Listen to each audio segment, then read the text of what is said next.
շրջանակներում կատարված գործողություններին է առավելապես նաև վերաբերում։ Առաջինը եւ ամենակարևորը թերևս այն է, որ 2024 թվականին ի վերջո ավարտվեց ներքին գործերի նախարարության ձևավորման աշխատանքները, ունեինք վարչություններ, որոնք դեռևս ձևավորված չէին եւ պետք է փաստեմ, որ արդեն իսկ նախարարությունը ամբողջական անձնակազմով եւ ֆունկցիոնալով ձևավորվել է եւ գործում է եւ 2025 թվականի շրջանակներում ըստ էության մեր թիրախը պիտի լինի գնալով ավելի կատարելագործել, ավելի բարձրացնել անձնակազմի պրոֆեսիոնալիզմը, որպեսզի քաղաքականության մշակման տրամաբանության մեջ եւ նաեւ քաղաքական վերահսկողության տրամաբանության մեջ նախարարությունը կարողանա ամբողջ ծավալով իր արժեվ դրված խնդիրները իրականացնի։ Փոփոխությունների մասին խոսելիս առաջինը եւ թերևս ինձ համար ամենակարևորը կրթության ոլորտի փոփոխություններն են եւ ընթացիկ տարվա կտրվածքով մեր կարևորագույն ձեռքբերումն է եղել այն, որ ընդունվել է օրենսդրական փաթեթը, որով որ միավորվում է նախարարության ենթակայությամբ գործող երկու կրթական հաստատություն, իդեմս ոստիկանության կրթահամալիրի եւ ճգնաժամային կառավարման պետական ակադեմիայի, եւ մենք այլևս ձևավորել ենք նախարարության ենթակայությամբ գործող մեկ միասնական կրթահամալիր, որը որ պիտի ապահովի կրթությունը, այդ թվում շարունակական կրթությունը մեր անձնակազմի եւ դա պիտի անի ժամանակակից պայմաններին համահունչ։ Ըստ այդմ արդեն իսկ կադրային համալրման աշխատանքները ավարտին են մոտեցել, ունեցել ենք բաց եւ թափանցիկ ձևաչափով կադրերի ընտրության process, որի շրջանակներում երկու բարձրագույն ուսումնական հաստատությունների ներկայացուցիչները հնարավորություն են ունեցել դիմելու եւ մասը կազմելու այս նոր կրթահամալիրի։ Իհարկե, պիտի նաև փաստել, որ կրթահամալիրը ոչ թե պարզապես օպտիմալացման արդյունք է եղել, հա, երկու պոակների միավորման, այլ մեր տրամաբանությունը եղել է այն, որ սա պիտի լինի քաղաքացիական բուհերին համահունչ կառուցվածքով եւ փիլիսոփայությամբ, հետեւապես ադմինիստրատիվ ամբողջ մասը քաղաքացիական անձինք են լինելու եւ այսինքն կան արդեն իսկ եւ հետեւապես չունենք ոստիկանության կամ փրկարար ծառայող, որոնք որ ադմինիստրատիվ հատվածում այս պայծրության պաշտոն պիտի զբաղեցնեն, սպայական հաստիկային որոշակի միավորներ կան արդեն կոնկրետ դեպարտամենտներում, որոնք որ կարգապահության եւ մնացյալ հարցերով պիտի ապահովեն ամբողջ գործընթացը։ Ասեմ, որ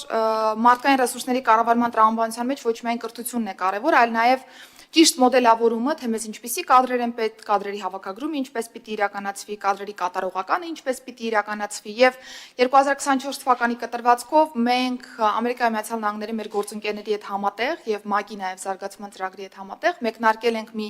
նոր ծրագիր, որի ֆոնդը կազմում է 1.5 միլիոն դոլար, որի շրջանակներում անդրադարձ է կատարվելու մարդկային ռեսուրսների կառավարմանը ինստիտուցիոնալ ասպեկտով եւ այն բոլոր գործիքակազմերը, որոնք նախարարության եւ ծառայություններին անհրաժեշտ են կադրային հավաքագրման, կատարողականի ճիշտ գնահատման, ինչպես նաեւ օբյեկտիվ առաջխաղացման տեսանկյունից այս ծրագիրը մեզ թույլ կտա արդեն ընթացիկ տարում ունենալ համապատասխան ձեռքբերումները։ Ոստիկանության ոլորտի մասով պիտի նշեմ, որ ընթացիկ տարում, այսինքն 2024 թվականի կտրվածքով արդեն իսկ Պարեկային ծառայության աշխատանքը տրամաբանորեն շարունակվել է, ջրային պարեկային ծառայությունը եւս շարունակել է իր աշխատանքները եւ պիտի փաստեմ, որ պարեկային ծառայությունը շարունակել է նոր եւ ժամանակակից մոդելով աշխատանքը գրանցելով մի շարք տպավորիչ արդյունքներ, ոչ միայն վարչական իրավախախտումների, այլ նաեւ հասարակական կարգի պահպանության եւ նաեւ հանցագործությունների բացահայտման տեսանկյունից եւ միայն 2024 թվականի ընթացքում պարեկների կողմից կամ նրանց մասնակցությամբ բացահայտվել է ընդհանուր 3691 հանցագործության դեպք։ Եվ 2024-25 թվականի արդեն կտրվածքով մեր խնդիրը պիտի լինի ավելի ամրապնդել այս ձեռքբերումները եւ հետամուտ լինել զարգացման երկրորդ փուլին, որովհետեւ ինքներս արձանագրել ենք նաեւ որոշակի խնդիրներ, թե շփումների, թե ավելի բարձր պրոֆեսիոնալիզմի տեսանկյունից եւ հետեւապես պիտի շարունակենք վերապատրաստումների միջոցով լավարկել մեր ծառայողների գիտելիքները։ 24 թվականին գործարկվել է իրական ոստիկանությունը եւ համայնքային ոստիկանությունը ֆունկցիոնալ նոր բաշխվածությամբ, տվյալ տարվա կտրվածքով ազգային ժողովի կողմից եւ ազգային ժողովի հովանու ներքո կարելի է այսպես ձևակերպել, մենք կարողացել ենք արագ ունենալ օրենսդրական փոփոխությունները, որոնց արդյունքում այս երկու ծառայությունները այլևս իրողություն են։ Պիտի նշեմ, որ քրեական ոստիկանության դեպքում հատկապես մենք բաց ընդունելություն են կազմակերպել եւ քաղաքացիական անձինք եւս կարողացել են մասը կազմելու այս ընդունելությանը, ինչը նոր շունչ, թարմ շունչ հաղորդելու տրամաբանություն ուներ իր մեջ եւ այս պայծրությամբ արդեն ունենք մի շարք անձինք, քաղաքացիական անձինք, որոնք որ իրենց աշխատանքն են իրականացնում քրեական ոստիկանությունում։ Համայնքային ոստիկանության դեպքում եւս կա արդեն կառուցվածքային եւ ֆունկցիոնալ գործարկումը, ունենք որոշակի ֆունկցիաներ, որոնք դեռևս ոչ ոստիկանական են եւ ընթացած տարվա կտրվածքով պիտի փորձենք դրանք դուրս բերել ոստիկանության տիրույթից, խոսքը ստանուցումների ճակերտավոր առաքմանն է վերաբերում կամ ուղեկցումների իրականացման այն մասշտաբով, ինչ որ այս պայծրությամբ իրականացվում է, բայց դրանք ընթացիկ տարում պիտի դառնան կոնկրետ լուծումների առարկա եւ մենք հասկանանք մեր մնացյալ քայլերը այս տեսանկյունից։ Ասեմ, որ օրեր առաջ համայնքային ոստիկանության տեսանկյունից մենք մշակել ենք մի օրենսդրական նախաձեռնություն եւ արդեն իսկ հանրայնացված է, որով երկու կարևոր փոփոխություն է կատարվում։ Համայնքային ոստիկանության դեպքում եւս նախատեսվելու է բաց մրցութային ձևաչափ կադրերի ընտրության դեպքում եւ այս փուլը հաղթահարած անձինք կհամարվեն ատեստավորված, ինչը կնշանակի, որ հնարավորություն կա գերազանց անցնելով բոլոր process-ները, այդ թվում ստանալ նաև սպայական կոչում եւ միջինում ստանալ շուրջ 500,000 դրամ, այսինքն կես միլիոն դրամ դրամական բավարարում։ Բայց ինչն է այստեղ ավելի կարևոր, որ մենք որոշել ենք հետեւյալ կերպ նաև լուծել այն խնդիրը, որ տարիքային տարբեր շեմեր են քննարկվում, թե մինչև որ տարիքում անձը կարող է դիմել ոստիկանության մասը կազմելու համար եւ մենք ունենք մի շարք դիմորդներ, որոնք հենց տարիքային շեմի պատճառով չէին կարողանում մասը կազմել այս ընդունելությունների եւ կորցնել այդ ռեսուրսը, որ իրականում կարող է պոտենցիալ ծառայել ոստիկանական աշխատանքին, ուղղակի շքեղություն կլիներ մեր տեսանկյունից եւ մենք օրենսդրական փաթեթով այլևս հանում ենք 35 տարեկանի առավելագույն շեմը եւ նախատեսվում է, որ ոստիկանությունում աշխատանքի կարող է անցնել 18 տարին լրացած ՀՀ բոլոր այն քաղաքացիները, որոնք իհարկե պետք է տիրապետեն հայերեն լեզվին, միևնույն ժամանակ իրենց թե կրթությամբ, թե պատրաստվածությամբ եւ թե նաեւ ֆիզիկական տվյալներով ունակ կլինեն կատարելու ոստիկանության արժեվ դրված խնդիրներ։ Այսինքն գնում ենք դեպի բովանդակությունը, դուրս գալով այն թվային եւ տարբեր այլ մեխանիկական հաշվարկներից, որոնք կարող էին խոչընդոտել այս կամ այն կերպ կադրային համալրման աշխատանքները ոստիկանությունում։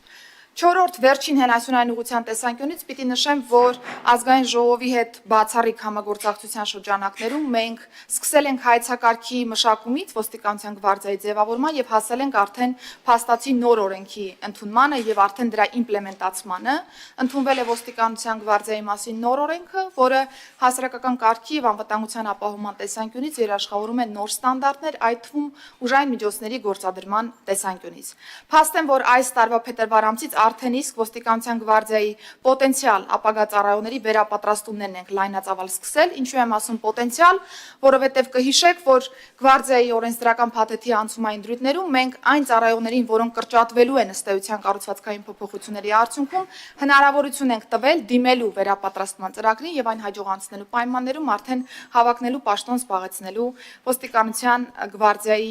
կազմում։ Իհարկե, այստեղ մեզ համար կարևոր է նաև շարունակել կանանց ներգրավվածության առումով աշխատանքների իրականացումը, արդեն իսկ հայտարարված է եղել երկու մրցույթ, որի շրջանակներում կին դիմորդների համար հիմնականում տեղերը հատկացված են, պիտի փաստեմ, որ այս ընդունելության շրջանակներում արդեն իսկ դիմել է 625 անձ, որից 495-ը քաղաքացիական են, 130-ը ոստիկանության ծառայողներ են։ Իհարկե, այստեղ պիտի նաև ընդունել, որ կանանց ներգրավվածության տեսանկյունից դեռևս խնդիրներ ունենք, որոնք որ պիտի հաղթահարենք, ոստիկանության ծառայությունը կանանց համար ավելի գրավիչ դարձնելու տեսանկյունից եւ նաեւ հաղթահարելով այն բոլոր կարծրատիպերը, որոնք կարող են լինել կին ծառայողի նկատմամբ, ասեմ, որ բավական փոփոխություն մենք արդեն պրակտիկայում ունենք, թե հանրության հետ շփումների տեսանկյունից, թե ընկալումների տեսանկյունից, բայց դեռ մեծ աշխատանք ունենք տանելու, որպեսզի մեր դրած շեմը, որը 30% կանանց ներկայացվածության ապահովումն է ոստիկանության համակարգում, մենք կարողանանք նվաճել այդ արդյունքը։ Անցած տարվա կտրվածքով մենք բազմիցս քննարկել էինք հանցավորության աճի, տարբեր դրսևորումների հետ կապված մի շարք խնդիրներ, ընդ որում պիտի փաստեմ, որ դեռևս կան որոշակի հանցատեսակներ, որոնք շարունակում են մտահոգիչ լինել մեզ համար, դրանց տենդենսները, դրանց ձևաչափերը կատարման, բայց 2024 թվականին արձանագրել ենք, որ գրանցված հանցագործությունները նվազել են 434-ով, կամ որ նույնն է 1.1%-ով։ Այսինքն ունենք գրանցված հանցավորության թվի նվազում։ Պիտի փաստել նաև, որ հանցավորության ընդհանուր կառուցվածքը եւս այս տեսանկյունից կարևոր նշանակություն ունի եւ մենք արձանագրում ենք, որ դեպքերի գերակշիռ մասը, կամ որ նույնն է 81.4%-ը կազմում են ոչ մեծ եւ միջին ծանրության հանցագործությունները։ Գործընկերներ հանցավորության շարժի դինամիկայի մասին իրազեկ մարդկանց մոտ առնվազն առաջնային տպավորությունը եւ Փաստական տպավորությունը այն պիտի լինի, որ եթե երկրում 81.4%-ը ոչ մեծ եւ միջին ծանրության հանցագործություններ են ընդհանուր հանցավորության կառուցվածքում, ապա անվտանգային տեսանկյունից բավական լավ դիրքերում են գտնվում այս առումով։ Հանցավորության առանձին տեսակներին ես թույլ տվեք չանդրադառնամ, որովհետեւ վստահ կունենանք հարցադրումներ այս մասով, բայց ինչ մի ես այսպես կձևակերպեի, նվաճում եմ ուզում արձանագրել, մենք